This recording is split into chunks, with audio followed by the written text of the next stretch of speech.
Hello, everyone, and welcome to our monthly Solutions Lab for the Integrated Health Pods.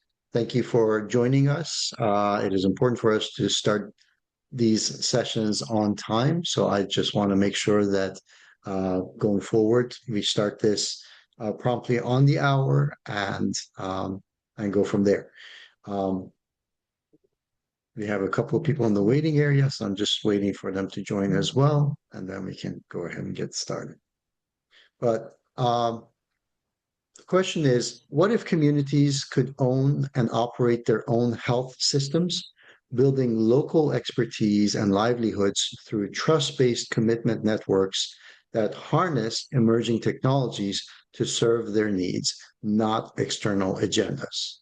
Um, Hello and welcome. My name is Ali Lankarani. I go by Dr. L in the online world, and I am the founder of the Foundation for Optimal Beginnings, one of the partners for this project, along with my co-host here, Ms. Karen Judd-Smith, as well as Mr. James Patton and Mike, who actually I don't see here yet. So if we can go ahead and spotlight everyone that we just mentioned. And Karen, thank you for co-hosting this with me. Can you please tell us a little bit more about yourself as well? I wasn't quite expecting that one, but a number of you have known me for a number of years. Some of you we just met at Doha last month, a month ago already, today, literally. So I've worked with NGOs for a number of years. I won't tell you how many. And with and have done so quite often in the UN environment, but have been involved in training, working on the ground, leadership training kinds of things, and I've got a lot of interest in a profound in developing a framework for understanding how we as human beings adapt and change, because as humans, we are fundamental to kind of everything we do. That's just the very nature. My background is physics and theology, and I'm a very eclectic person. Well, I'm definitely glad to have you on board with the team, and you have been instrumental for this project. So, can I ask you to tell our guests today a little bit about what we are in for and the history of how we got here, and then we can go ahead and get ourselves started. Well, a tiny bit of the history is that I guess about a year and a half ago, almost going on 2 years ago, but even before that, I was working with helping a group of interns to understand issues associated with human trafficking and, in today's technologies, the United Nations and its legal structures, what it supports, what it doesn't support, but always looking under the hood. I've had that habit of looking under the hood since my earlier years. But what we have done in the last particular year is to bring together a very unique group of people with diverse experiences and knowledge bases and perspectives, and yet very similarly focused on aligning and resolving and improving how we actually work in the world together to resolve some of the biggest issues. I would say this group is bold in that the big questions have not scared them away. They have been willing to integrate their different information, not just information, but knowledge bases and experience levels to pull together what I think is quite a unique, and what I would say, based on our time in looking at what was going on in Doha, it has allowed us to almost, I would be bold to say, but I think it really is a paradigmatic change for how we look at development and how it needs to be done. And part of what the reason to say that is just reflecting briefly on what happened at Doha is leading up the day before the main 3 days of the Doha summit on social development began was a meeting of the leaders of this new initiative, which is the Global Alliance on Poverty and Hunger. Part of the reason why there is this right alongside and kind of under the umbrella of the UN, this new and emerging alliance of countries led by member states countries, um, it it spoke loudly yet without articulating the words that a lot of the methods that we've been using historically to do the work of development haven't worked.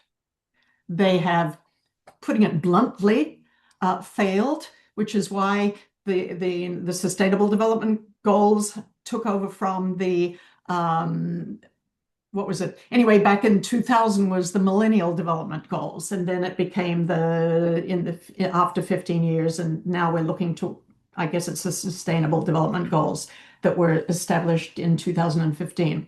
But that is just to say, historically, we're learning how to do development. And so I think what we are endeavoring to do, what this small group of people who've been gathering and thinking and working and prepping, and then we took to Doha, and then what we're bringing back here is not just the next step in ways that things have been done, but it has questioned and come up with some alternate methods, tech and human, for approaching how we can do this work of social development. And that to me is one of the main and in some ways exciting, and it means also there's going to be a lot of learning.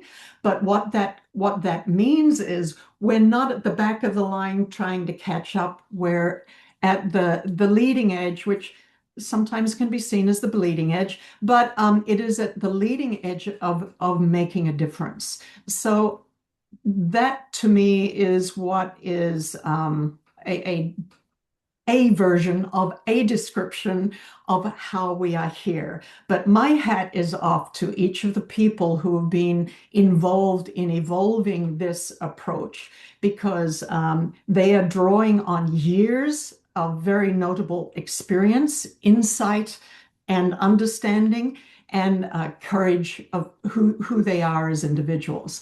So, and that includes you, Dr. L. And James and Mike, who is not here. But I think it's really important to understand that there is a foundation, and that what we're doing here is inviting people into the room to participate in this work together, and that it is not just a handing off or a telling somebody else to do, but that in many ways what we are encouraging here is to become partners in this process of change. Beautiful. Thank you so much. And for our guests, this is an interactive solutions lab. So I do encourage you guys to comment, share, and let us know in the chat about things that resonate with you, things that you agree with, things that you disagree with, and also your information as well. So other guests as well know a little bit more about you.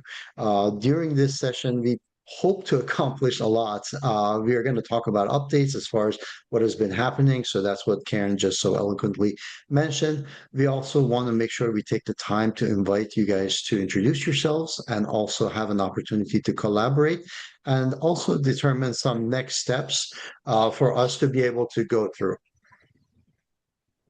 That sound effect was my doorbell. And it didn't That come being said, yeah, it didn't come through, but you set us a very aggressive agenda for today. Thank you. yes, exactly. So with that being said, I do want to make sure that I also explain the model, so you also understand why the approach, because one of the things that we talk about is the actual health component, and the explanation of this model of holistic health as our entry point is very critical to our understanding of why this is an all-encompassing thing for many of the different people that work with the Sustainable Development Goals to actually partner up with us.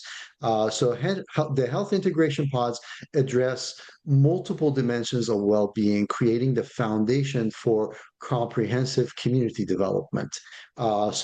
This holistic health that we talk about has four different components: the physical, the mental, the social, and the spiritual components. Now, when most people think about health, they only think about the physical or maybe the mental component, but we understand that an individual or even a society cannot stay healthy for long if the other components, the social and spiritual side, is not addressed. So, really briefly, the physical component encompasses things like healthcare, like we traditionally think about, but also shelter, water, and nutrition. The mental component involves things like communication, education, and counseling.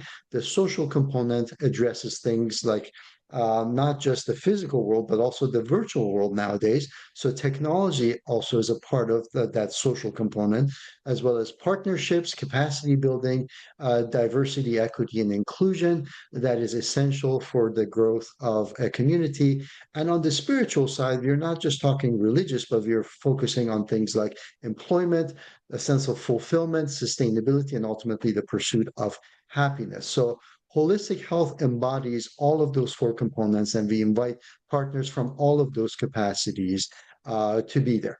All right. So with that being said, I see that George is actually sharing in the chat for us. So thank you, George, for doing that.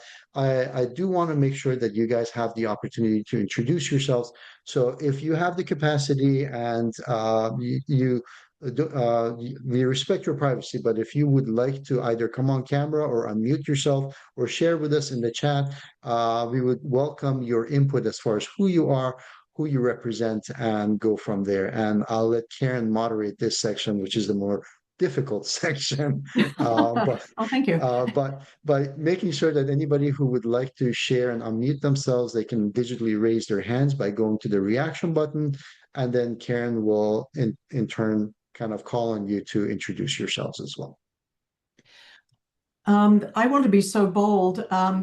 Thank you, Will. I can see that. I'm going to be so bold to first ask James to introduce himself, and then I will move on to Will, and we'll go from there, and we'll follow up with other hand raises. Yeah, great. Good afternoon or evening, wherever you find yourself. Again, my name is James Patton. I'm happy to be a part of this. I am a peace builder in practice and have done about 20 to 25 years of international development and conflict prevention and recovery work all around the world, with a particular specialty in working at the community level to get people to get to know each other and collaborate better together. So again, really happy to be here. Thank you. And just noting that when he says very obliquely get people together and to know one another, that's probably included people who were ready to quite literally end the other one just a few hours before in some cases. Yeah, unfortunately, but and also those who have had to work through rebuilding community after people have been killed by other groups. So a lot of post-conflict work, including reconciliation and reintegrating former combatants, and then some nicer stuff like identity collaboration across difference, particularly around faith identities. I've worked a lot on interfaith work, where people of vastly different spiritual visions come together around shared values to help one another and to help the broader human community, which is, I think, kind of at the foundation of what we're trying to do here. Thank you, James. I just wanted to not allow your modesty to block out the depth of experience and what is available to this work through James. And congratulations on his new professorial job. How do we call you these days? Professor? Yeah, I've just accepted a professor of practice position at the Utah State University and their Harave Peace Institute. So I will be a professor of peace building practice. No small no small honor. Well, thank you very much for that. And we've been honored to have you with us all this time too. God's will, Ibanga, all the way from Okay, Yes, yeah. go ahead. Yeah, I'm so sorry. I can't put on my video because of the light situation here. So my name is Godsu Michael. I'm from Nigeria. I think most profoundly, I'm Dr. Karen's mentee, if she would let me. So yeah, so I've been around the development space. I've not really been experienced like that, but I've been around the development space for over 6 years. And we founded an organization along with one of my colleagues that is here on the call, so Emilia, called the Act for Change Initiative, where we provide livelihood to curb human trafficking. We provide livelihood for vulnerable people in vulnerable communities in an attempt to curb human trafficking. Like I said, I've not really experienced. It's a pleasure. This session is, as always, a learning process for me, and it's a pleasure to learn from everybody, tap into everyone's wealth of experience. Thank you very much for having me. And thank you for joining us. And I'm not seeing other hands raised, but I did notice Jacques from the Congo. Are you able to come on screen again, Jacques, and introduce yourself? Now he's being shy. So I'm going to have to volunteer somebody else. Oh, here he comes. Good.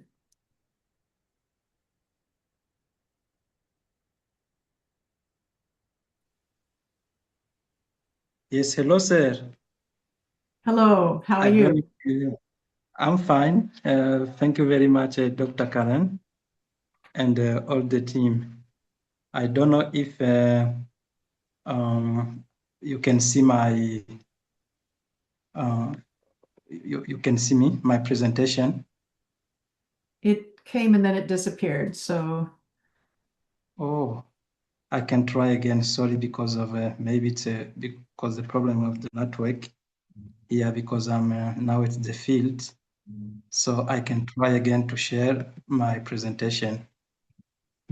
Jack, if you could just tell us verbally, that would be great because we also want to make sure that we have time for collaboration, but I do want to make sure everybody has an opportunity to introduce themselves, if that works. Yeah, my name is Jacques Hassani. I am a co-founder and director of a local organization called Effort Commun pour la Santé in Eastern DR Congo. We are, as I say, Effort Commun pour la Santé. We are nowadays working with Swiss Development Corporation in a program to recover the food resilience program and in Eastern Congo. And maybe I can represent, I excuse my English because I speak French, but I can try to do some presentation, but you will understand that I'm not very fluent in English. So ECOS DRC is implementing a program for recovery and food resilience program in by gardening implemented by ECOS with financial support of Swiss Development Corporation. First of all, we want to talk about the presentation context, objectives, result activities, the approach, project benefits, the challenges that we have at the field. And now we tell about the localization. And after you will see some pictures of our realization. In brief, Effort Commun pour la Santé is a Congolese no-governmental organization established in 2010. His program of intervention is focused on health, nutrition, food security, economic empowerment, water, hygiene and sanitation, and environment protection. Its headquarters are located in Bukavu, in Eastern DR Congo, in Bukavu City, in South Kivu province. ECOS's vision is to improve the health and well-being of population affected by humanitarian crises and development challenges in the DRC. We have a mission to provide emergency, stability, and development responses aimed to reduce morbidity, mortality, inequality, and other adverse consequences linked to a lack of basic essential services. Its area of operation covers entire the two provinces, the North and South Kivu. As we are legally implemented in the country with all, you see, there's documents here. There are legal documents which allow us to work as a legal NGO operating in Eastern Congo. The context which bring us to create the organization, it's because the Eastern Congo is facing to armed conflict with violence and associated displacements. There are still now nutrition crises. There are epidemics like COVID-19, cholera, measles, mpox, etc. There are nowadays natural disasters and consequences like food imports, impoverishment, etc. We are facing to structural problem like access to land, because there are in our country there are many conflicts with access to land, agriculture, climate change, technology, and high cost of production. The objective of our program is to restore the livelihoods and household affected by food insecurity in South Kivu. Specifically, we are rebuilding the livelihood of 5,000 vulnerable households.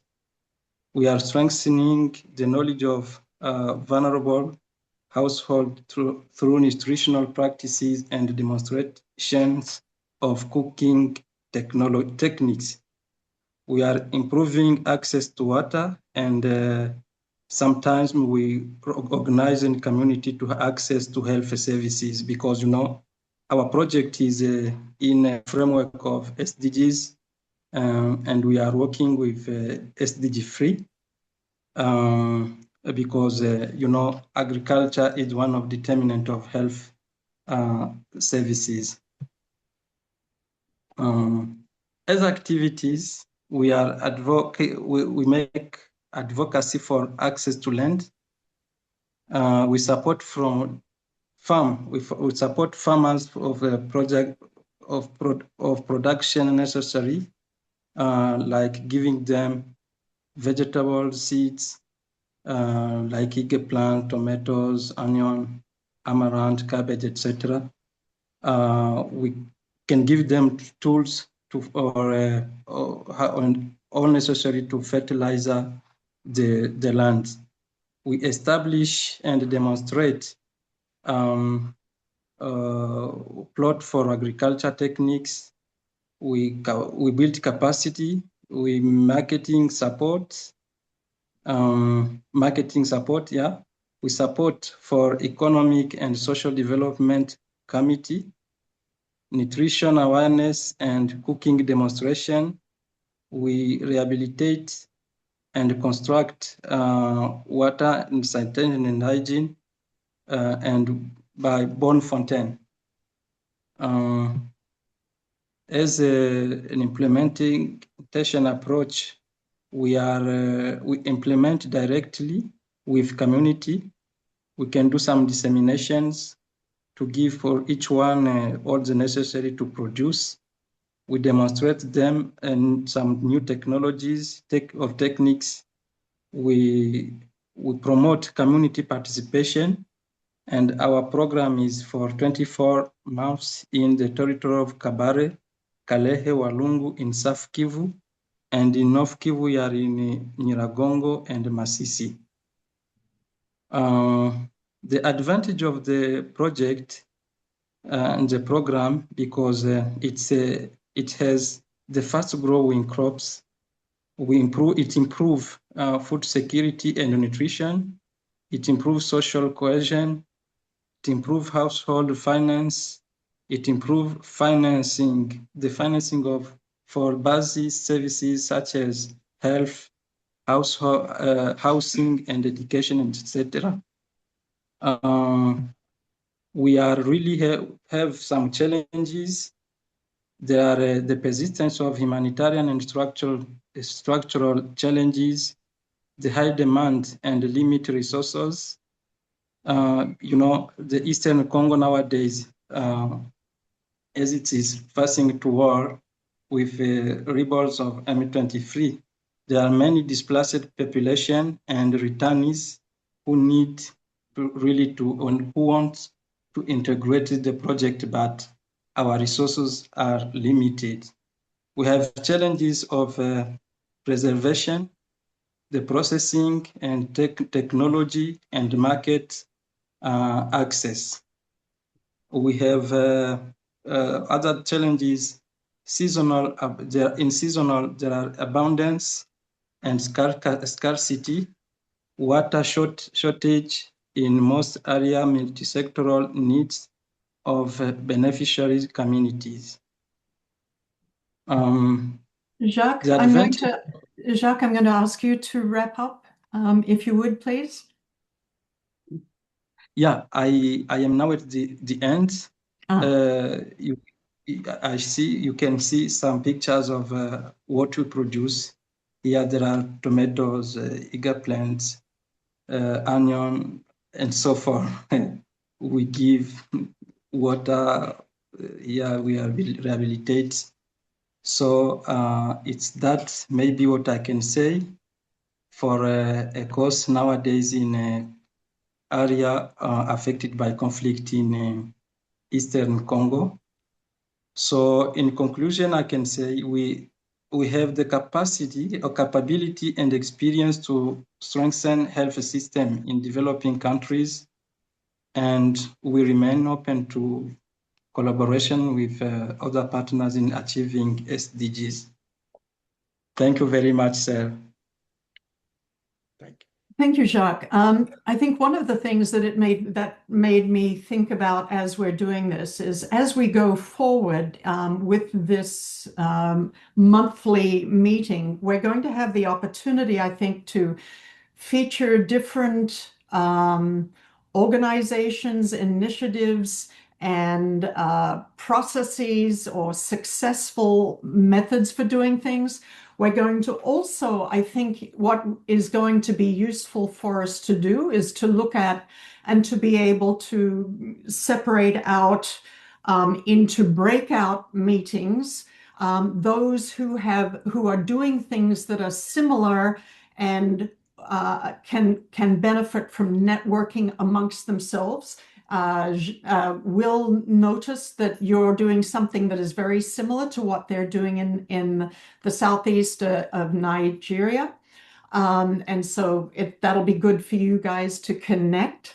Also, it seems to me that one of the things that we're going to, that might be useful for this as a working time and not only an information spreading time, and that's going to be identify and have discussions around some of the things that we're bumping into that are problematic, that are challenging for us.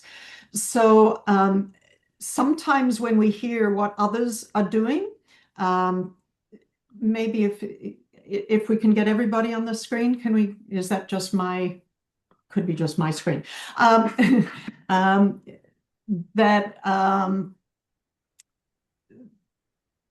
that as you know, there's a number of ways that this group is going to be able to work, but to be able to make it something where we're engaging, where not just giving information, but working on projects together, that get worked on even in separate groups between these meetings, with reports back from what was learned, what people, different ones on this who join us on this, have done in the last month, and what then they're committing to do beyond that.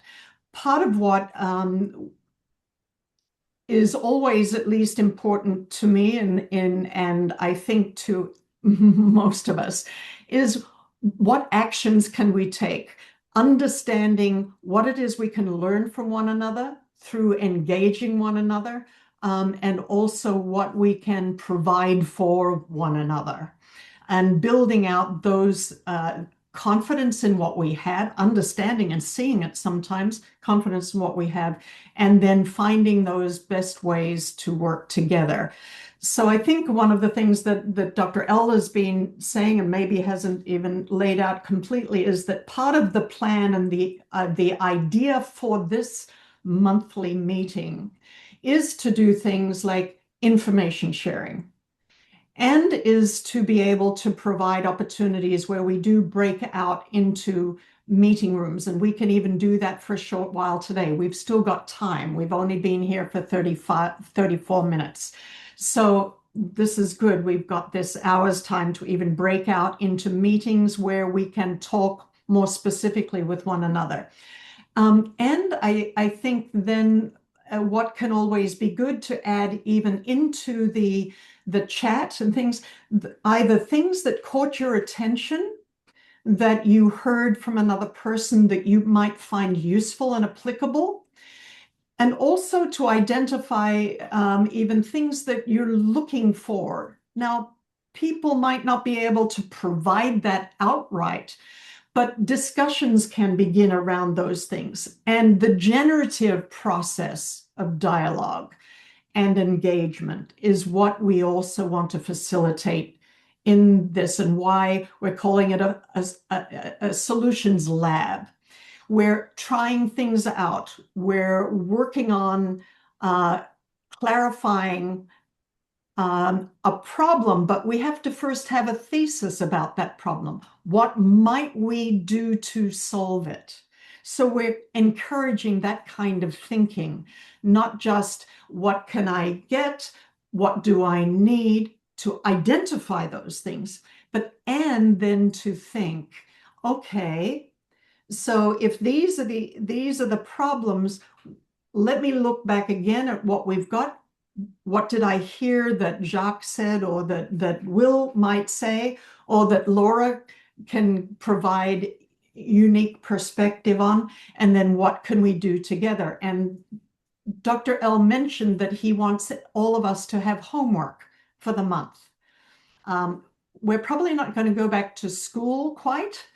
Homework always makes me think of school, but so I'm not sure that there'll be another name for that, but that the intent is that as we gather and as we solidify, exchange that information, that we also set mini goals for ourselves and one another and small groups.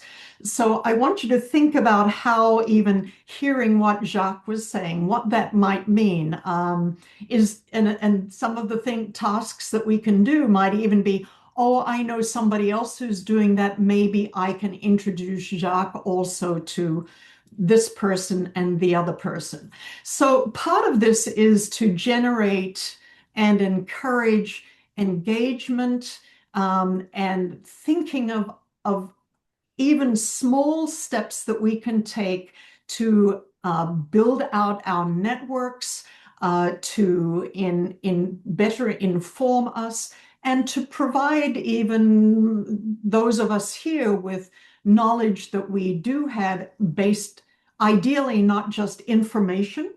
And I'd like to differentiate there between information and like our tacit knowledge through experience, what we know, and that is that kind of wisdom is exceedingly valuable.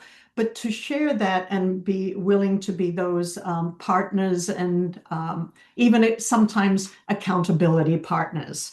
So I just want to encourage that kind of engagement as we think about it. So I'd like to invite a couple of other people before we go on to next steps, if I may, just to introduce yourself and the area of work or your interest or your, one interesting, not an interesting thing about you in the context of your experience with development and change, building change, either personally, building out your own capacities, building out your team's capacities, because most of us will work in teams, and or building out your organizational capacity.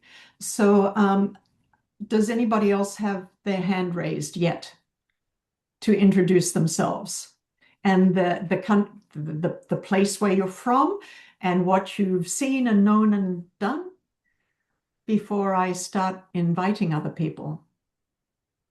We have some good engagement also in the chat, so I do want to encourage you guys to share with us both, also via microphone as well as the chat, because this video is being recorded, will be sent to all the people who have expressed interest in being part of this, but because of prior commitments or time zone restrictions, they couldn't make it to this session. So people see the video, but also we have guests that are here that might not be able to join us in the future sessions, and we want to make sure that you actually have shared your information in the chat as well. So I encourage you guys to do both of those, and also do try to limit it to a 30-second, 1 minute introduction so that we have time to talk with everybody and make sure everybody's seen and heard here as well.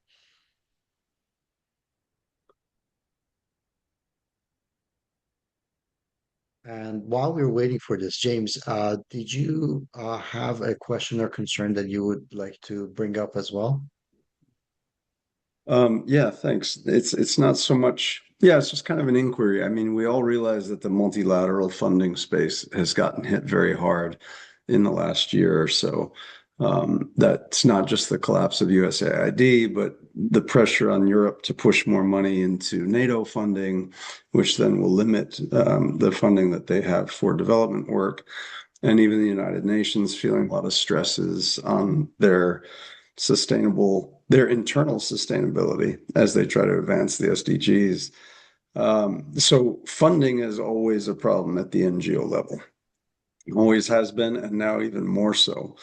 I think one of the things that we are trying to bring to the table is a new collaborative model that really kind of builds on opting into almost an autonomous and self-generating community practice that adds lots of little bits of capacity rather than bringing in funding and strategy from outside to kind of bring in blocks of programming, which is more of the traditional model and a model that I implemented for many, many years. So I understand it and I know it's important. But I'm wondering if this kind of new, as you all hear us talk about what we're looking at, this new model that doesn't need as much of a block of external funding, how that might play with you strategically and creatively in what you're doing to inspire ideas of almost micro cooperation, where every little bit that someone brings to the table then comes together to be scalable as a collective or a collaborative, and makes it less necessary to get these big grants and go to these big donors. So I just want to put that out there as a kind of a creative trigger, just something to chew on and consider, because we all are shaking the bushes always for money in the NGO world, but perhaps there's a better way to do this that's more resilient in the face of the stresses on multilateral funding for development. Thank you for adding that very important piece about the approach that we did introduce, I think, in Doha, and that is quintessentially a quintessential component, and that's kind of at the micro level, the building out the capacity of for livelihoods at the local level as the beginning stages of learning. I mean, sometimes we even have to learn from the basics of how to manage monies, how to deal with micro loans, how to expand that to something that is scalable. And there's a huge learning amount of learning that goes on with that kind of thing, and those kind keeping that in mind as I liked your use of blocks of money. The other day, when I'd spoken with Jacques, I said, what we cannot do, the reality is this group, we can't come with fists full of dollars. A little bit more of a gross picture of that. But what we can do is build out and recognize the strengths and capacities that we do have, and especially when we do it together. So with that, Olafuyi, would you like to please introduce yourself? Come on video if you can, and introduce yourself.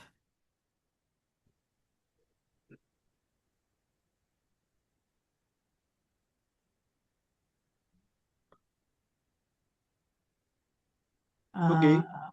Yeah, There he is. sorry. Yeah, good evening. Am I audible enough? That's good. Yeah, good evening. My name is Olafuyi Ogunmoyiwa.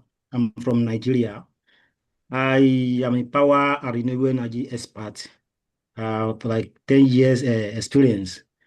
So I founded an organization called Powercraft Energy with experience in power, the qualification, then the implementation. I find an organization that can solve a problem, not only do a project, but make this project is sustainable and reliable. In terms of renewable energy and energy access, I think the issue of energy is not all about switching off the on and off the light.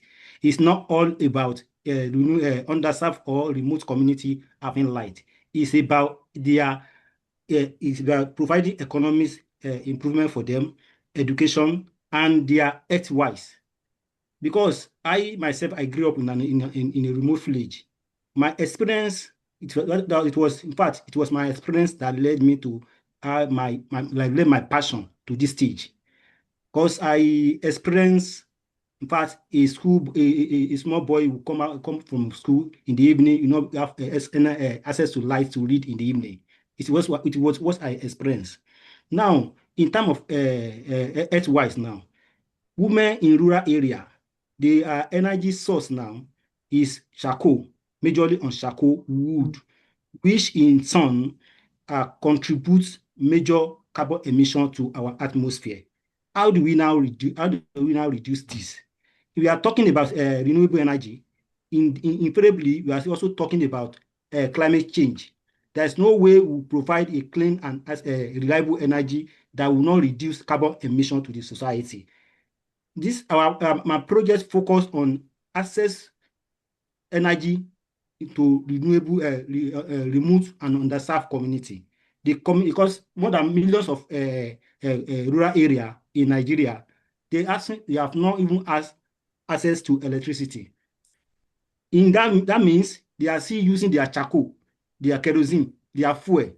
They are still using to get a lot of even inhale carbon emission, while also provide emission to the society. So my organization focus on energy access, not only implement the project, but make sure the project is renewable, sustainable, and accessible. We check time to time on our project to make sure the community where we provide this project, they see have this access. Our renewable energy also provide clean cooking technology for them, You don't have to use charcoal anymore. You don't have to use firewood anymore. There are this modern stove you can use that will reduce carbon emission that you generate. We also have our project that work into new agricultural technology that you can use and a farmer can use to at least to make their farm activities very easier. So in this wise, I would say our organization we also, as we provide energy, we have the hands-on experience and we stand by it to make sure it is sustainable while we maintain the health benefit of the project for the rural community. Thank you. Thank you very much. I'm now starting to keep my eye on the clock. And one thing I'm not very good at. In some ways, I would like to hand this over back to Dr. L at this stage. Now, I don't know whether you're ready to take the ball back. I don't know whether we've got the time this time for breakout sessions. And after this, I'm assuming that we're going to be doing some thinking about how to make this time most useful as it evolves for us as we bring in, and I'm imagining that there's going to be new people coming into this, so we need to welcome people. They need to understand what it is, but we need to also create some structural process for how we can turn this into a general meet and greet, which this week was really, this one is really a beginning stage for us. But we want to be able to turn it into something that can be productive in ways that we can make this kind of thing productive. So we will perhaps down the road have more structured meetings. But I just want to thank everybody for joining this at this time. And Laura raised her hand. I'm going to let Dr. L invite Laura, you to you have speak or not. Yeah, I got it. Keeping an eye on So time. I told you guys, I give the tough parts to Karen because I know moderating and facilitating speakers is difficult. But thank you, Karen, for facilitating our guests. Laura, 30 seconds to 1 minute. Please let us know. And if you have any questions, I'll be happy to hear that as well. I'll do my best to do 60 seconds. I wanted to really speak to James' point. And first of all, Laura Jackson Liu, and I'm thrilled to be here. I'm in Norfolk, Virginia, Hampton Roads, and I'd like to share that my own company, one of them is Quantum Communications. And so a lot of what I do is strategic messaging. But I want to come back to something that James was talking about earlier, that there have to be other organizations trying to do something similar and building new models. And I'll share that I was part of one 15 years ago that I'm still connected to and helped architect a global multi-million-dollar business plan to create global light centers and, in essence, global communities around the world. And some of those have begun, and not like building huge centers out. Sometimes they're centered around a few people and locations in the US, and they've looked at a couple of other countries so far. It was a very new model, and it could have used some funding at the beginning, but it was really about building this on everybody who comes and shows up at the table, right? The gift that everybody brings. And when I've seen this, and when we worked in this, there was no one who duplicated what somebody else did. It was fascinating and kind of working together. So I love this forum that we can continue those conversations. This has been on my radar for a long time, and having extensive work with nonprofits, more recently with NGOs, this has been something that I've wanted to do more and more of. So you feel you guys are right on track. I know it's going to take time. I know the funding's a big part of it, but there's a similar model out there. They're out there, and we can figure out how to do that. It may still need some injections of some serious capital, but I believe that some of these can be more self-sustaining once they're developed, and that's just all I wanted to share. Thank you so much. I appreciate Thank it, you, Laura. Laura. So I'm going to kind of pick it up. I want to make sure I respect your time, guys, and I want to make sure we finish this on time. We want to start it on time. We want to finish it on time. So a couple of things to pull back what Karen and James said earlier. One of the things that with the current climate, James, you mentioned, I do want to bring the attention back that one of the key things, especially in collaborative projects, is the ability of the different individuals, all of you that are here on this call, to be able to integrate. And that we're going to use technology as a huge component of it. And you're going to hear from Mike a little bit more about how the people on the ground, as well as potential stakeholders and partners, can work together and integrate and standardize not only their objectives, but also their progress and how to assign value locally to what it is that they would like to focus on, what they bring to the table, and be able to be valued for that. So that's one thing that I do want to make sure that you guys know that this is in the works and we'll be presenting on this for you. Every single one of you, I know you're heart centered, you're bringing change in the world, but we want to make sure that that is set up in a way that can be easily communicated and integrated into other systems. So you get more visibility.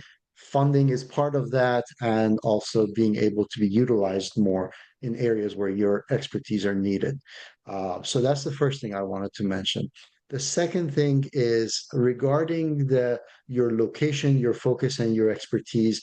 We will be sending out a survey so that we can organize a directory for us, so we know that what areas do we need to seek out and find more experts, what areas we already have great gifts and skill sets in, and the different parts of the world. As the name implies, integrated health pods. That means that we want to integrate you into the system. So we want to make sure we know where you're located, to what capacity you can contribute, and to what capacity we can rely on you in delivering some of the stuff that other people would like to contribute to your community as well. So that survey is very essential for us and for you to answer that. And so that's one of the homework assignments that's going to be coming up. And the second homework assignment that I have, which is essential, is that this community needs to grow. None of us by ourselves, or even with this community and this 30 or 60 people that were invited to this, are capable of bringing about the change that we intend to bring about with the integrated health pods. So please look for potential partners, stakeholders, sponsors, and people that can come to this session, benefit as well as contribute, and we will have those collaboration sessions. James, I see your hand. Yeah, thanks. I just wanted to add one thing, Dr. L, because I've seen we've got Congo represented, we've got Yemen represented, which is wonderful, Nigeria represented. I mean, part of what we're developing, we do want to locate contextually in a place to launch, but we're also talking all the time about the models we have being transferable. And one of the great things about what we're designing is it is contextually reactive, if I can call it that. One of the great challenges in development work is not to come with a platform or a structure and overlay it onto a context that it may or may not be responsive to. Our fundamental process is contextually driven. And so please know, even if we talk about a certain context in which we intend to launch or pilot the project, the infrastructure, the actual mechanisms that are at the base of what we're trying to do are fundamentally contextually responsive, to the point where they can be used for things outside of healthcare. And I'm sure we'll get more into that when Mike comes and talks a little bit about the tech. Our particular focus at first is meant to be healthcare and the things around it, vocation, training, personal economy, etc. But we're building a platform and an infrastructure that is a problem-solving infrastructure that will react to the problems as experienced and articulated by the communities in which it's launched. So keep that in mind in your own context. I worked in Yemen.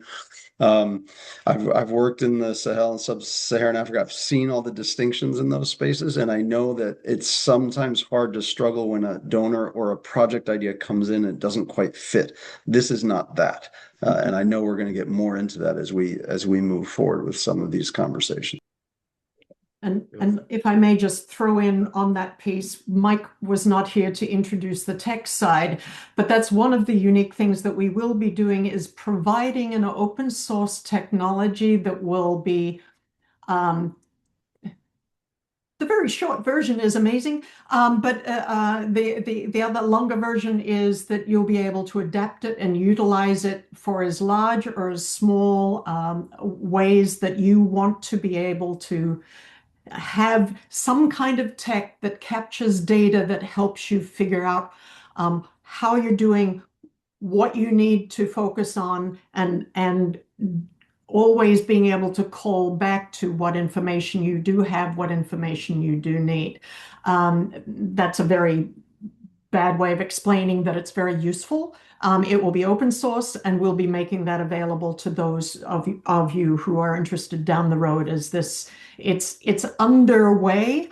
It's just not ready to hand off, and then we will need to be introducing you to how to use it and how to make it really useful for your context. And you will be the ones driving that and adapting it and making the rules for how it is to be used.